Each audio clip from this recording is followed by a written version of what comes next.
And I think a lot of it stems from kind of the beginning of training for climbing, when climbers really started to get interested in pushing performance in particularly like sport climbing.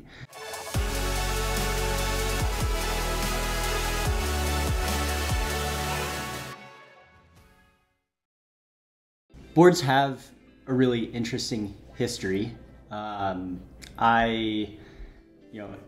Correct me if I'm wrong in the comments, but this is my understanding about how all of this came together. And I think a lot of it stems from kind of the beginning of training for climbing, when climbers really started to get interested in pushing performance in particularly like sport climbing. And I think a lot of the genesis can kind of start with Wolfgang and the campus board in Germany, followed by where the campus board, you're laddering one pad rungs or smaller or larger pockets or whatever. The idea is essentially that you're just laddering without your feet super hard. Wolfgang was a part of developing that as a training method. And a lot of the reason for that kind of apparatus's existence was action direct. And so Wolfgang was like one finger, two finger campusing, because it's like super dynamic on pockets and all that stuff. So, but then the Huber brothers, also German, also insanely accomplished climbers in kind of any discipline you can imagine.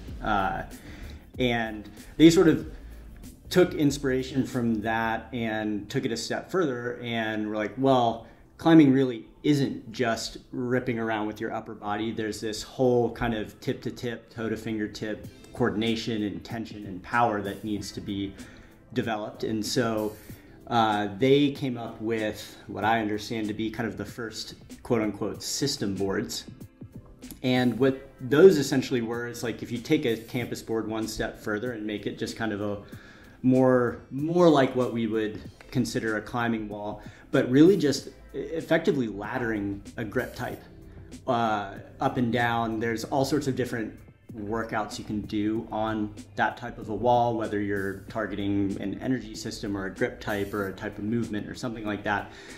But it's really, it can be really boring. A lot of the most effective stuff is really boring. And, even in the 90s and even into the 2000s, folks made things like system tiles. I know Nycros, Pusher, Eric Hurst had the hit strips, which are, part of this genealogy as well. And then when tension started, actually, let me back up even a little further. So, I'd been coaching for a long time, and the Earthtrex gyms back in the day in Maryland started putting these adjustable walls in.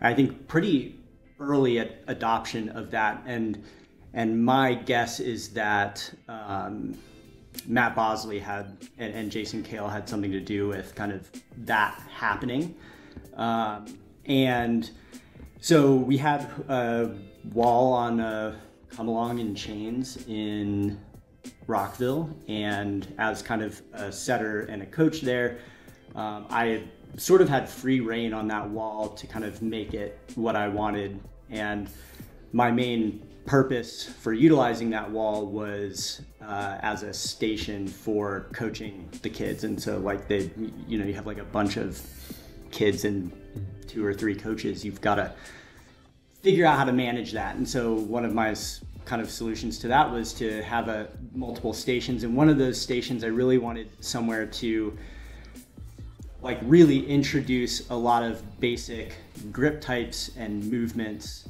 to people learning how to climb. And so I started iterating on that wall and eventually landed on, and really inspired by kind of where system boards had come, starting with the Huber brothers, and really just wanted to dial it up, like take one more step.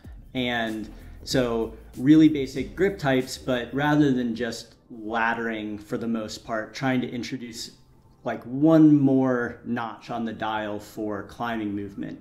So basic crossing and footwork stuff that I could program for kids and clients to learn on, and then being able to adjust the board allowed the difficulty to be dialed in and all of that. And so I was just searching around in the hold bins, looking for stuff to somewhat mirror these walls.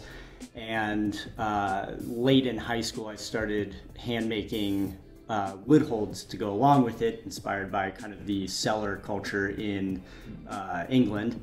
And that's sort of kind of my beginning in starting to be exposed to boards in general and like the utility of them, and starting to kind of iterate on where ultimately the tension board 1 and the tension board 2 would come out of that.